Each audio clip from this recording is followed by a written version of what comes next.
근데 제가 가까이 있을 때는 쓰도록 하겠습니다.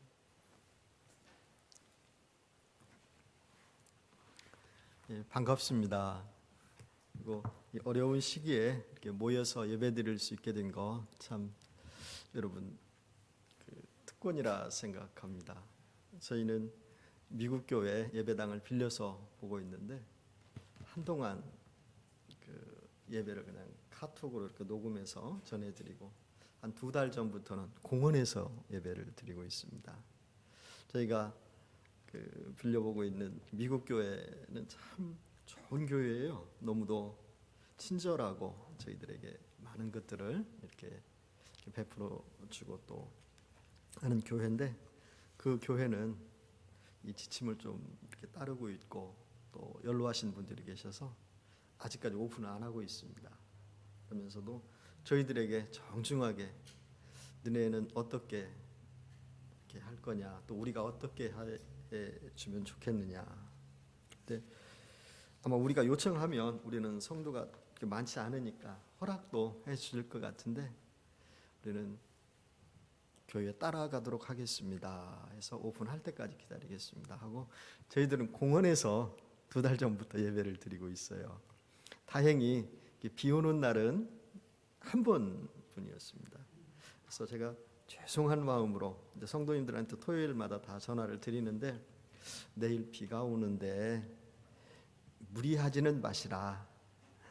제가 또 카톡으로 또 미리 다 녹음해서 설교는 전해드리는데, 그때 한 분 권사님이 목사님, 비가 오나 눈이 오나 예배는 드렸으면 좋겠습니다. 정부에서 강권적으로 막으면 모르겠지만은 우리가 공원에서 예배 이제까지 드려왔고 비 온다고 안 드리면 안 될 것 같습니다. 우리가 우산이라도 쓰고 하겠습니다. 아, 그래요? 그건 제가 권사님께 드리고 싶은 말씀인데 권사님이 그렇게 먼저 말씀해 주셔서 너무 감사합니다. 다른 성도님들 좀 힘들어서 안 나오시더라도 권사님만 나오면 저는 얼마든지 가서 비 맞고라도 설교하겠습니다 해서 교회에서 결정을 했습니다. 예배는 비가 와도 드리는 걸로. 그래서 오늘 또 저희들은 10시에 공원에서 예배 드리는데, 감사하게도 얼마 전에 군모 한 가정이 이렇게 오셔서 같이 섬겨주고 계세요. 그래서 군모 목사님께 말씀 부탁드리고 이렇게 왔습니다. 뵙게 돼서 반갑습니다. 오늘날 우리는 이전에 경험해보지 않았던 일들을 경험하며 살고 있습니다. 적어도 우리 세대에는 경험하지 않을 것이라 생각했던 일들을 우리가 눈으로 보며 또 실제 경험하고 있습니다. 누가 예배 드릴 때 마스크를 쓰고 예배 드릴 것이라 생각했을까요? 누가 또 교회 가고 싶은데 가능하면 집에서 예배 드리세요. 온라인으로 예배 드리세요. 이런 말을 이렇게 하게 되고 들으리라 생각했을까요? 사실 온라인 예배, 이것도 문제를 삼을 수 있는 부분입니다. 근데 요즘에는 그런 걸 가지고 문제 삼았다 그러면 그야말로 이상한 사람으로 아마 손가락질 당할 것이라 생각합니다. 제가 신대원 졸업하고 이제 강도사고시를 볼 때 논문 제목이 총유에서 논문 제목을 주는데 영상 예배, 그 당시 한 20-30년 전이겠죠. 영상 예배에 대해서 어떻게 생각하느냐, 그걸 성경적으로 논하라라는 강도사고시 논문의 제목이었습니다. 그때 사실 저는 그것도 그 제목을 준 총회 관계자들, 고시위원들도 아마 그게 성경적으로 합당치 못하기 때문에 그런 제목을 주었고, 또 너희들은 어떻게 생각하느냐라는 것을 이렇게 듣고 싶어 했던 것 같습니다. 저는 당연히 그거는 하나님 앞에 올바른 예배는 아니다 라는 결론으로 이렇게 썼습니다. 떨어뜨리지는 않더라고요, 틀렸다라고. 근데 오늘날은 온라인 예배, 동영상 예배, 뭐 이런 거는 이게 예배화 되는데 참 안타깝습니다. 이런 것들은 잠시 이 특별한 이러한 순간에만 우리가 허용해야 되고, 앞으로 모일 수 있으면 예수님 오시기 전 그날이 가까움이 올수록 모이기에 더욱 힘써야 할 것이라 생각합니다. 희한한 말을 또 요즘 이렇게 교회 입구에 적어놓는 교회가 있습니다. 예배 수종자 외에 입장할 수 없으니 양해 바랍니다. 그런 문구도 예배당 입구에 이렇게 써놓은 교회가 있다 그래요. 참 안타까운 일이지요. 밖에 지나가는 사람이라도 불러서 예배 자리로 오게 해야 되는데, 오고 싶어 예배 드리고 싶어서 예배당을 찾아왔는데도 입구에 최소한의 인원, 예배 수종자들, 반주자, 또 설교자, 기도하는 분, 기도자만 입장하고 나머지들은 그냥 있는 곳에서 예배 드리세요, 이렇게 말을 한다고 하는 것 너무 참 안타깝습니다. 적어도 앞서 말씀드린 일들을 우리 세대에는 만나지 않을 것이라 기대했는데 우리 앞에 현실로 오고야 말았습니다. 이런 시대를 맞이해서 우리는 어떻게 살아야 할까요? 이런 시대를 맞이해서 우리는 어떻게 믿음 생활을 해야 할까요? 오늘 장로님이 읽어주신 본문 말씀을 통해서 위로를 얻고 도전을 받으며 다시 한번 올바른 방향을 설정하는 데 도움이 되기를 기대해 봅니다. 올바른 방향은 예수님이 보이는 표대를 향하여 그분이 주시는 능력으로 달려가는 것입니다.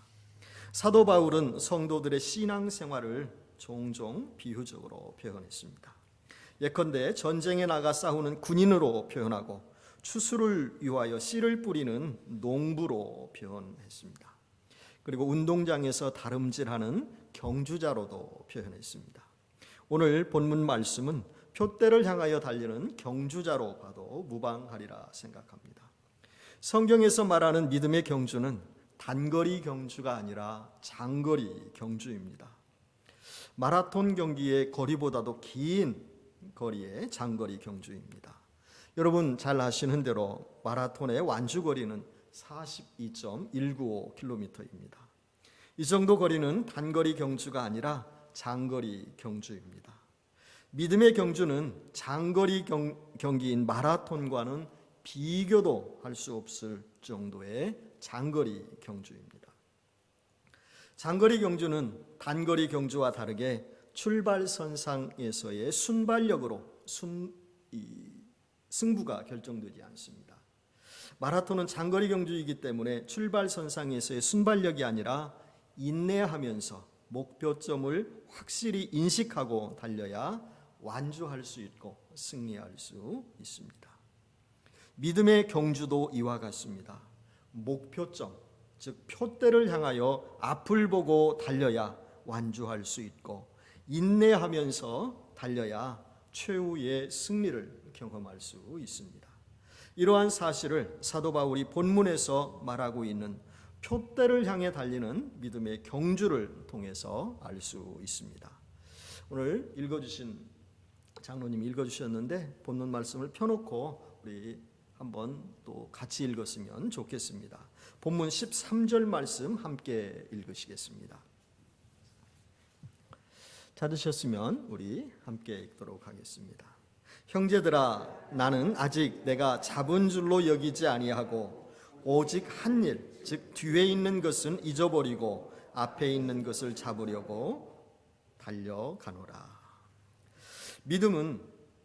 바울은 믿음의 경주를 하면서 앞을 향하여 달려갔습니다. 뒤의 것들, 즉 과거의 것들에 연연하지 않았습니다. 앞을 향하여 달려갔습니다. 제가 미국에 살면서 사람들을 꽤 많이 만났는데 과거 경력이 화려한 사람들이 참 많았습니다. 적어도 미국에 오기 전에 경력이 화려하신 분 참 많더라고요. 제가 이전에 섬겼던 교회, 부목사로 섬겼던 교회는 S대를 나오신 분, 2, 300명 되는 것 같았어요. 적어도 석박사가 한 2, 300명 된 교회였는데 이렇게 만나보면은 대부분은 참 겸손하세요. 사실 S대라고 하면 서울대잖아요. 예, 서울대 나오신 분들 상당히 많으셨는데 대부분 참 겸손하셨어요. 근데 간혹 일부 성도 중에 과거의 일에 붙잡혀서 앞으로 전진하지 못하는 분들을 종종 이렇게 뵙습니다. 이전의 일들은 지나간 일입니다. 과거의 일입니다. 이전의 일들은 좋은 추억과 경험으로 간직하고 앞을 향해 나아가야 삶의 내용이 알차고 믿음의 진보가 있게 됩니다. 사도 바울은 믿음의 경주를 하면서 이제 다 됐다라고 하면서 스스로 만족하지 않았습니다. 과거에 집착하지도 않았습니다. 사람들은 종종 어떤 일을 하고서 스스로 자만하는 경우가 있습니다. 제가 실제로 만나본 분입니다. 이런 거는 아무나 할 수 있는 게 아니야. 이 정도는 그래도 나 정도 돼야 하는 거야. 실제로 그런 말을 하는 분도 있더라고요. 목회자들 중에도 있습니다. 이런 것들은 적어도 한 3대 정도 목회자 집안에서 나온 사람들이 할 수 있는 것들이야 라고 하는 분도 있었습니다. 네, 오늘 읽은 말씀을 보면 사도 바울은 그렇지 않았습니다. 그분은 이제 또 앞에 부분 보면은 8절부터 자기에 대한 것들을 조금 이야기하는 부분도 있는데 누구 앞에서나 좀 할 만한 사람입니다. 말을 한다면 할 만한 사람입니다. 그런데 그런 것들 그렇게 자랑 삼아서 하지 않고 오히려 배설물로 여기며 거기에 집착하지 않았습니다. 오직 앞에 있는 것들을 바라보고 이렇게 달리는 것이지요. 구약 성경을 보면 이스라엘 백성들이 애굽에서 나와 약속의 땅을 향하여 나아가는 중에 자주 뒤를 돌아보았다는 기록이 있습니다. 그들이 왜 뒤를 돌아보게 되었을까요? 그것은 애굽에서의 생활을 그리워했기 때문입니다. 그리고 실제로 애굽으로 돌아가자고 주장하는 사람도 있었습니다. 과거에 사로잡히면 신앙의 진보가 없습니다. 과거에 얽매이면 신앙의 발전이 없습니다. 성도들은 과거 지향적인 삶을 멀리하고 미래 지향적인 삶을 살아야 합니다. 지난날의 성공에 또 사로잡히지 말고 지난날에 부끄러웠던 일에도 얽매이지 말아야 합니다. 경주자들이 지난날의 승리와 패배의 기억에 사로잡히면 현재 하고 있는 경주를 잘 할 수 없습니다. 지난날의 성공과 실패는 추억으로만 간직하고 교훈으로 삼으면 됩니다. 거기에 얽매이거나 사로잡히면 앞에 있는 믿음의 경주를 잘 할 수 없습니다.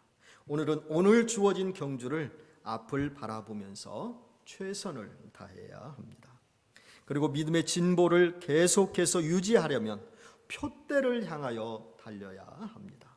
믿음의 경주를 할 때 그 무엇보다도 중요한 것이 표대, 즉 목표점입니다. 목표점이 없고 그것을 바라볼 수 없을 때 경주다운 경주를 할 수 없게 됩니다. 그야말로 우왕좌왕하게 되고 좌총우돌할 수밖에 없습니다. 경주다운 경주를 하려면 또 목표점이 분명해야 하겠지요. 또 표대를 볼 수도 있어야 합니다. 이러한 경우를 우리 본문 14절을 통해서 알 수 있습니다.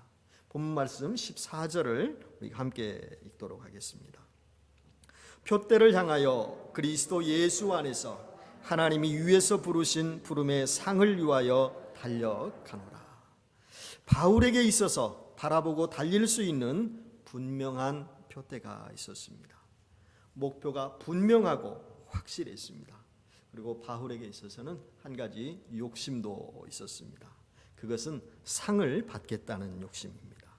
이러한 욕심은 선한 욕심이라 말할 수 있습니다. 이 선한 욕심, 말 자체에 모순이 있지요. 욕심이 그렇게 선한 것은 아니지요. 하지만 우리가 이렇게 또 표현을 해봅니다. 상을 받기 위해 열심히 신앙생활하는 것은 우리가 가져볼 만한 욕심 같습니다. 저는 상에 대해 별로 관심이 없었고 노력도 하지 않았습니다. 그래서 이 부분을 볼 때 부끄럽기도 합니다. 저는 이제까지 살면서 상은 많이 받아보지 못했습니다. 정근상, 개근상 그런 거 받아보고 이렇게 특별한 상은 받아보지 못했습니다. 여러분은 어떠신가요? 상 받으신 분들 많이 계시죠? 앞으로 상 받으실 일을 많이 하시면서 사셨으면 좋겠습니다. 특별히 하나님으로부터 상 받으실 것을 기대하면서 일하시면 좋으리라 생각합니다. 하나님이 주실 수 있는 상은 많이 있습니다. 성경에 면류관으로 표현되어 있지요. 그런 것들이 실제로 있을 것이라 저는 생각합니다. 어떤 신학자들은 그런 게 있을 수가 있느냐, 천국인데 라고 이야기하는 분들도 있는데, 각자에게 주어진 것들도 있고 또 열심히 한 자에게 주어진 것들도 있으리라 생각합니다. 저는 상하면 기억나는 분이 계십니다. 제 곁에서 하나님의 부름을 받은 분인데요. 그분과 한 달 반 정도 이렇게 생활하면서 돌아가시기 얼마 전에 이야기하더라고요. 목사님, 나는 천국에 가면 상 받을 일이 한 가지 있습니다. 그것은 제가 하나님을 위해서, 교회를 위해서 한 것은 아니지만 직장 생활하면서 아주 성실하게 한 것이 하나 있습니다. 그것은 직장 다니면서 30년 동안, 거의 30년 동안 결석 지각을 거의 안 했다는 거예요. 거의. 특별한 경우 눈이 와서 길이 막히고 그랬을 때 이외에는 한 번도 결석을 안 했답니다. 지각도 않고. 아마 그것은 하나님이 귀히 보시고 상을 주시지 않을까 생각을 한다고 그러더라고요. 제가 한 달 반 동안을 그분과 같이 이렇게 저희 집에서 생활을 했는데 하시는 거 보면 맞아요. 얼마나 철저한지. 근데 주님을 위해서는 한 것이 없다라고. 그리고 뒤늦게 다 은행 생활을 하셨습니다. 은행 생활 가운데도 그 메일링 디파트먼트에서 하셨던 것 같아요. 메일 오면 받고 또 보내고. 그런데 그것도 쉽지 않잖아요. 한 30년 가량을 결석 한 번 안 하고 출근했다고 하는 거. 근데 하나님을 위해서 한 것이 없음을 이분이 안타깝게 생각하며 돌아가시기 몇 년 전에는 그 노인학교, 저가 전에 섬겼던 교회에 그 노인학교는 열린 학교라고 했거든요. 그 열린 학교에 와서 운전 봉사를 하셨어요. 그래서 제가 사무실에 있으면 키 가지러 오시고 또 가지러 가시고 이렇게 하셨는데 참 그것도 귀하다 생각합니다. 하나님이 그런 것도 기억해 주실 거고, 특별히 주를 위해서 한 일 하나님은 다 기억하시고 또 좋은 것으로 이 땅에서도 갚아주시고 앞으로 상으로도 주실 것이라 생각합니다. 하나님은 모든 것들을 다 기억하십니다.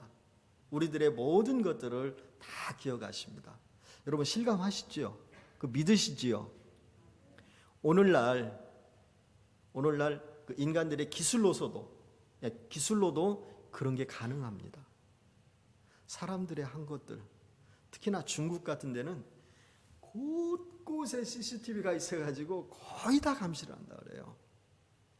우리 대한민국 서울에도 집에서부터 출발해서 직장까지 가는데 CCTV에 몇 번 찍히느냐? 아주 오래전 일입니다.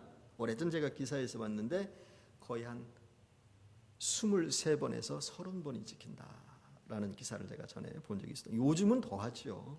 요즘은 더 합니다. 그리고 모든 것들이 여러분이 들고 다니시는 개인 컴퓨터,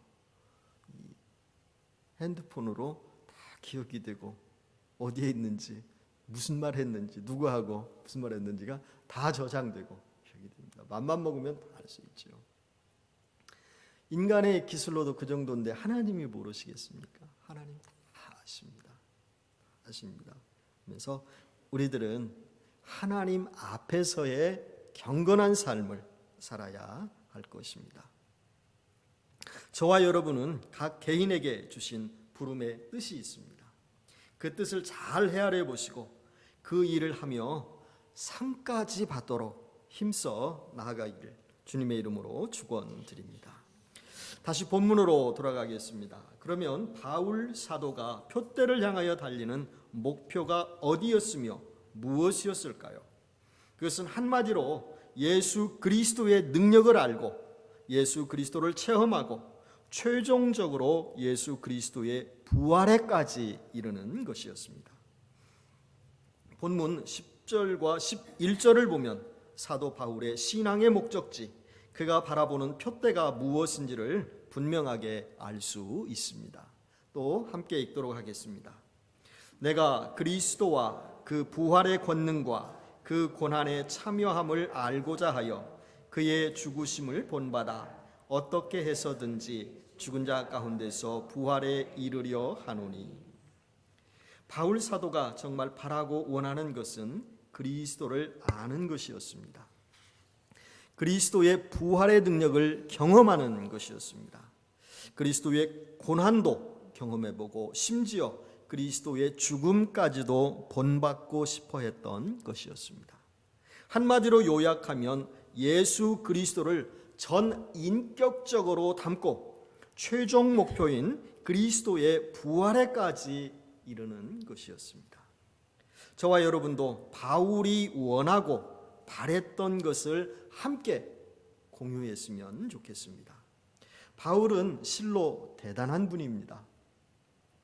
그리고 더욱 대단한 분은 바울을 바울되게 만드신 분입니다. 사울을 바울되게 만드신 하나님이십니다.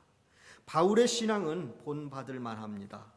바울을 바울되게 만드신 하나님은 우리가 영원히 믿고 의지할 만한 분이십니다. 지금 저와 여러분은 이전에 경험해 보지 못했던 코로나19 시대를 맞이해서 살고 있습니다. 이때 의지할 분이 누구예요? 물론 가까운 분들 함께 하면 참 좋지요. 그런데 진정으로 의지할 분은 하나님이십니다. 예수 그리스도이십니다. 히브리서 12장 1절과 2절에 보면 표대이신 예수님을 바라보고 달린 증인들의 기록이 있습니다. 제가 읽어드리겠습니다. 이러므로 우리에게 구름같이 둘러싼 허다한 증인들이 있으니 모든 무거운 것과 얽매이기 쉬운 죄를 벗어버리고 인내로서 우리 앞에 당한 경주를 하며 믿음의 주요 또 온전케 하시는 이인 예수를 바라보자. 그는 그 앞에 있는 기쁨을 위하여 십자가를 참으사 부끄러움을 개의치 아니하시더니 하나님 보좌 우편에 앉으셨느니라. 믿음의 경주를 성실하게 마친 성도들은 표대이신 예수 그리스도를 바라보고 잘 달린 자들입니다. 이들은 경주하는 데 있어서 방해되는 요소를 철저히 뒤로 한 채 한 가지 목표를 바라보며 잘 경주한 사람들입니다. 오늘 저와 함께 예배드리는 성도님들, 상을 기대하면서 믿음의 경주를 하셨으면 참 좋겠습니다. 면류관을 기대하시면서 신앙의 경주를 하시면 참 좋겠습니다. 성도는 신앙 경주를 하면서 상급이 있다라는 것을 기대하고 확신하면서 달려야 합니다. 면류관을 기대하면서 달려야 합니다. 저도 이 말씀을 준비하면서 상에 대해서는 제가 앞서도 저 개인적으로 말씀을 드렸지만은 상에 대해서 이렇게 집착하거나 받으려고 노력은 하지 않았습니다. 그런데 이 말씀을 준비하면서는 내가 적어도 세상 것들은 그렇게 탐내지 않아도 하늘의 것들, 하나님의 일을 하면서 하나님이 주시는 상은 좀 기대했으면 좋겠다라는 생각을 해봤습니다. 사실 이러한 시대를 맞으면서 몇 개월 동안 몇 개월 동안 참 모두가 다 경험하는 내용이었을 거예요. 좀 저도 개인적으로 힘들었습니다. 예배를 드리고 싶은데 드릴 수도 없지. 또 제가 간헐적으로 신방은 했습니다. 신방은 마스크 쓰고 이렇게 했습니다. 근데 신방을 갈 때도 또 상대방이 지금이 어느 시대인데 신방을 와, 또 이러지 않을까. 그래서 제가 그냥 멀리 서서 기도하고 이렇게 오기도 하고 그런 적이 있습니다. 또 개인적으로는 저 장모님이 이렇게 병을 앓으신다는 얘기를 듣고 또 저 집사람이 또 한국에 가서 한 3개월 거의 100여일 동안 장모님 곁에서 임종을 이렇게 또 지켜드렸습니다. 그래서 혼자 한 100여일 생활도 했거든요. 그래서 여러 가지로 생각하는 바가 많이 있었습니다. 그래서 이전과 같이 이전에도 뭐 제가 성령 충만하지는 않았지만 조금씩 이렇게 나태해지는 느낌을 받게 되더라고요. 근데 앞으로는 더욱 열심을 해야 되겠다. 제가 뭐 이렇게 예견자, 뭐 선지자적 저런 것은 없지만은 성경을 보면 앞으로 더 힘든 일들이 많이 있게 됩니다. 사실 오늘날 이 코비드-19 시대와 같은 이런 것들도 성경에 미리 다 기록이 되어 있습니다. 예수님 오시기 전에 처처의 기근과 지진, 그리고 전쟁과 서로 싸우고, 거기에 또 온역이라는 말도 있습니다. 온역도 있겠고, 온역이라는 것은 전염병입니다. 그런 것들이 있게 돼 있어요. 앞으로 심해야만 심했지 없어지지는 않을 것입니다. 이러한 것들을 우리가 맞닿을 때 어떻게 해야 되는가? 믿음으로써 하나님 바라보고 이겨내야 됩니다. 뭐 하나님 잘 믿으면 그것이 나한테는 안 와, 이것은 아닙니다. 하나님 잘 믿어도 옵니다. 와서 또 하나님 나라 갈 수도 있어요. 그런데 잘 내가 어떻게 받아들이냐. 그럼에도 불구하고 나는 하나님을 더욱 붙잡고 하나님만 의지하며 나아간다. 그럼에도 불구하고 그것에 굴복하지 않고 나는 하나님만을 바라보고 나아간다. 그럼에도 불구하고 나는 방향 설정을 바꾸지 않고 그 목표만을 향해서 나아간다. 그런 자세가 필요하지 않을까라는 생각을 합니다. 사도 바울이 그렇게 생활했습니다. 디모데전서 4장 8절을 보면 우리가 알 수 있습니다. 이제후로는 나를 위하여 의의 면류관이 예비되었으므로 주 곧 의로우신 재판장이 그날에 내게 주실 것이며 내게만 아니라 주의 나타나심을 사모하는 모든 자에게도니라. 사도 바울은 장래에 주어질 상과 면류관을 기대했기에 사람의 칭찬이나 비판에도 아랑곳하지 않고 믿음의 경주를 잘 할 수 있었습니다. 이제 마지막으로 바울이 경험한 믿음의 경주를 하면서 주는 도전에 대한 말씀을 살펴보도록 하겠습니다. 이것은 참으로 중요한 말씀입니다. 왜냐하면 실천과 결단을 요구하는 도전이기 때문입니다. 16절 말씀을 함께 읽도록 하겠습니다. 시작. 오직 우리가 어디까지 이르렀든지 그대로 행할 것이라. 제가 좀 쉽게 번역된 우리말 성경 그리고 쉬운 성경 번역본으로 한번 또 읽어드리겠습니다. 우리가 어디까지 이르렀든지 그대로 그 길을 쫓아갑시다.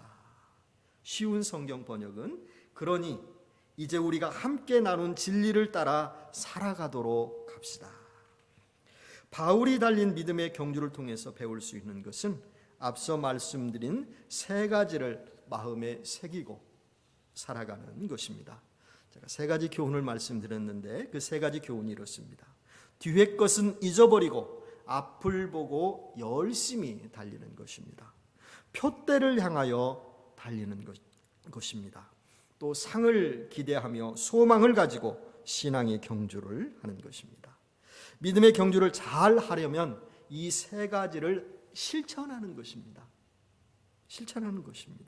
신앙생활하면서 듣고 깨닫는 것 중요합니다. 그보다 더 중요한 것은 듣고 깨달은 말씀을 실천하는 겁니다. 삶에 적용하는 겁니다. 참 이 부분을 이야기하면 논쟁도 있고 또 이렇게 분쟁도 있고 때로 그럽니다. 교회에서 실천을 강조한다 그러면 교회에서는 믿음을 더 이야기하고 실천보다는 행함보다는 믿음을 더 이야기하고 해야 하는 것이지. 맞습니다. 우리가 하나님 나라에 갈 수 있는 하나님의 자녀 될 수 있는 믿음은 이것은 믿음으로 받습니다. 믿음으로. 근데 그 믿음이 있다라고 한다면 실천이 따르게 돼 있습니다. 근본적으로 보면. 그래서 이렇게 편의상 실천을 요구하고 강조하는 것이지 진정으로 구원받았다라고 하는 믿음이 있는 자들에게는 그걸 행해, 그걸 삶에 적용해 라고 안 해도 하게 돼 있습니다. 원리적으로는. 여러분 경험하시는 분들은 아실 것입니다. 들었던 것, 깨달았던 것, 이게 진리구나, 이게 진리였구나 라는 것을 알게 되면 삶에서 그것이 행동으로 나오게 돼 있습니다. 그런데 대원칙 가운데 하나는 행함으로 또 실천해서 구원받는 것은 아닙니다. 구원은 100%, 99.9%도 아니고 100% 믿음으로 받는 것입니다. 믿음으로 받게 되면 행함은 반드시 따르게 돼 있어요. 정도 차이는 있습니다. 정도의 차이는 있습니다. 근데 반드시 따르게 된다라는 것입니다. 여러분 신앙의 경주 어디까지 달려오셨습니까? 이 자리에 앉아 계신 분 중에는 완주하신 분은 아직 안 계십니다. 완주하신 분은 아마도 얼마 전에 하늘나라로 가신 권장로님 같은 분이 완주하신 분이고, 이 자리에 계신 분은 완주하시지 않고 지금 신앙의 경주 중에 있는 자들입니다. 저를 포함해서. 어디까지 달려왔는지 뒤돌아보지 마시고 특별히 방향을 변경하지 마시고 표대를 향하여 계속해 전진해 나가시기를 부탁드립니다.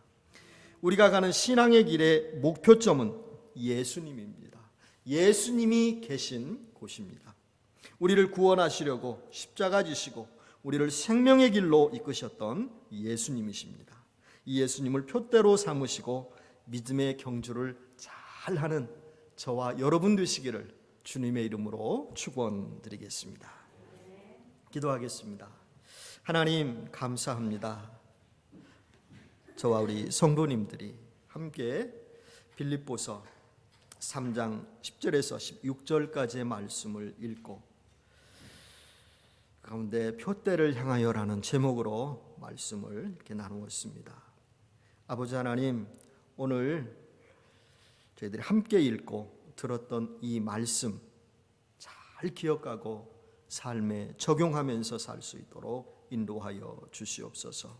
표대를 향하여 주님 바라보고 나아가는 저와 우리 성도님들 되실 수 있도록 하나님 인도하여 주옵소서. 예수님 이름으로 기도드리옵나이다. 아멘.